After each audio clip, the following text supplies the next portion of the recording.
Video, I'm going to show you a step-by-step process on how to clean your tankless hot water heater. Now I purchased a kit from Chromex off of Amazon.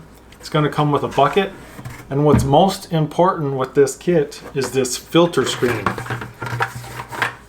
This sits in the bottom of the bucket and your pump is going to sit on top of it so that your pump doesn't keep pumping the kind of sludgy solution that's going to fall to the bottom of the bucket. Now the reason I had to buy a new kit is because I didn't have this screen before. I just took an old 5-gallon bucket I had out in the garage. I had a pump like this for our old swimming pool, and I've used that. Now I've had a tankless hot water heater for 23 years, and I had to replace it about 4 years ago with my new Rheem system. Now my old pump went out, and I believe it's because I didn't have this filter screen. So that's why I bought this new kit, and I'm going to show you how to flush it out here in a second. Now they're all going to be a little bit different, whether you self-install, whether you had a plumber do it. If you have service valves, it's going to make this a lot easier. If you just ran water lines direct to your hot water heater, you're going to have to unscrew those and let some of the water drain out. Let's get started. If you do not have service lines, you're going to have to disconnect your hot and your cold water lines. Put a 5-gallon bucket underneath to catch all the water.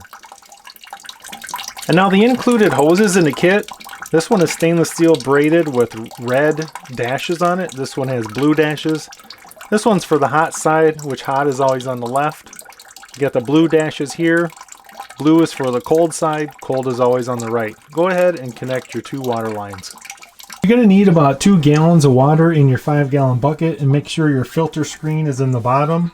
And I ordered it with the powdered water heater descaler. You can use vinegar, but I prefer to use the Descaler treatment. So you got 2 gallons of water for 1 gallon of vinegar, or 2 gallons of water for this entire container of Descaler. Now that you got it dumped in there, you just need to mix it up. And now connect the supplied cold water supply line to the top of your pump. Put the pump in the bucket. Your hot water line is just going to sit inside the bucket.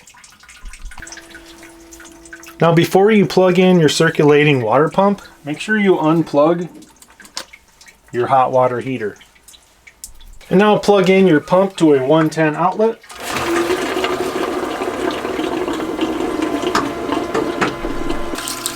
Now with the pump running, you can see you should have water coming out of the hot supplied line. You just want to make sure that that stays tucked down in there and doesn't come out of the bucket. And you're going to let this run for 45 minutes to 1 hour. Now you might be tempted to go outside and mow your lawn or do something else while this is running. But in past experience, sometimes a hose will pop out, or sometimes you'll spring a leak somewhere, like this nut on top of the pump. Sometimes that will leak. You want to make sure this is nice and tight before you screw this on. Just anything can kind of happen. So just kind of keep a close eye on this. I've had the pump running for exactly 30 minutes. I'm going to let it go for another 30. But if you can tell the water discoloration, it's kind of a dark brown right now. The pump's been running for exactly 1 hour. I'm going to go ahead and unplug the pump. And now you can go ahead and disconnect the 2 water lines that came in your kit. If you have service valves, simply unscrew those. There's no service valves on this one because this was installed during COVID and there was no service valves to get. Take the supplied service tag that comes with the kit, fill out the date so you know when you last descaled your hot water heater. 12 months from now, you're going to do it again. Now, I've had a tankless hot water heater for a total of 23 years. The last one lasted about 21 years. This one's about 2 years old. Descale it every single year and they're going to last you a long time. You can put the pump, hoses, everything back in the bucket that it comes with, seal it up, and just put it right next to your hot water heater. It's going to be there for the next time you need to do it. Put a link in the description below on how to buy this off Amazon. It's a great little kit. If you don't want the powder, you can definitely just use vinegar. I can't tell you which one works better. They both seem to work just the same. Hope you guys enjoyed this video, and thanks for watching.